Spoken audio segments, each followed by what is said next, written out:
Hi అండి, నేను మీ నాగలక్ష్మి. అసలు చూడండి, మటన్ చాలా ఫ్రెష్గా ఉంది. దీనిలో కొంచెం నీట్గా శుభ్రం చేసేసి దీన్ని అల్లం వెల్లుల్లి పెట్టేసి కుక్కర్లో 4-5 విజిల్స్ రానిస్తాను. అప్పుడు తర్వాత కూర పొయ్యి మీద వేసుకుందాం. చూడండి, కుక్కర్లో పెట్టి తీస్తే ఇలా ఉంది, చక్కగా మెత్తగా ఉడికిపోయింది. ఇంకా మనం దీన్ని ఉడకలేదని బతిల్లో ఆడుకోక్కర్లేదు.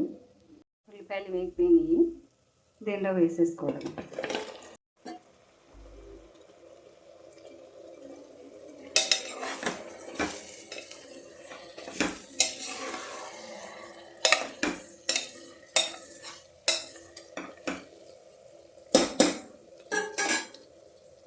కొంతసేపు ఇలా మగ్గనిచ్చి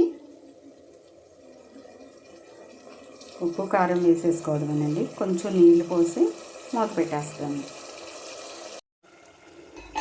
మటన్ కూర చూడండి ఎంత బాగుందో. అయితే ఈరోజు నేను మామూలుగా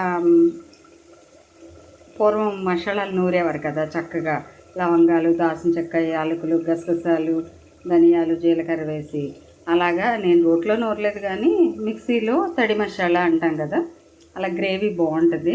పూర్వం కూరలు చాలా టేస్టీగా ఉండాలంటే ఇలాగే నూరేవారు. ప్లస్ కొబ్బరి ముక్క కూడా అలా నూరి పెట్టాను. చూడండి ఎంత బాగుందో. ఇప్పుడు ఎవరికి నూరడానికి ఓపిక లేదు. ఒక 5 రూపాయల ప్యాకెట్ తేవడం, కట్ చేయటం, వేసేయటం.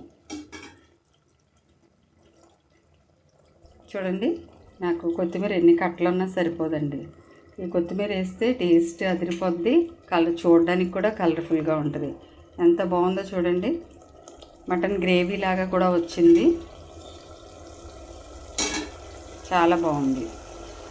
మీరు కూడా ఇలా ట్రై చేయండి.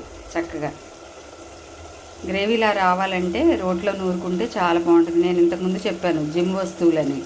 ఆడవాళ్ళ పూర్వం జిమ్ వస్తువులు, మసాలా నూరుకునేది, పిండి తిరగలి పట్టేది, పిండి దంచుకునేది, అలా.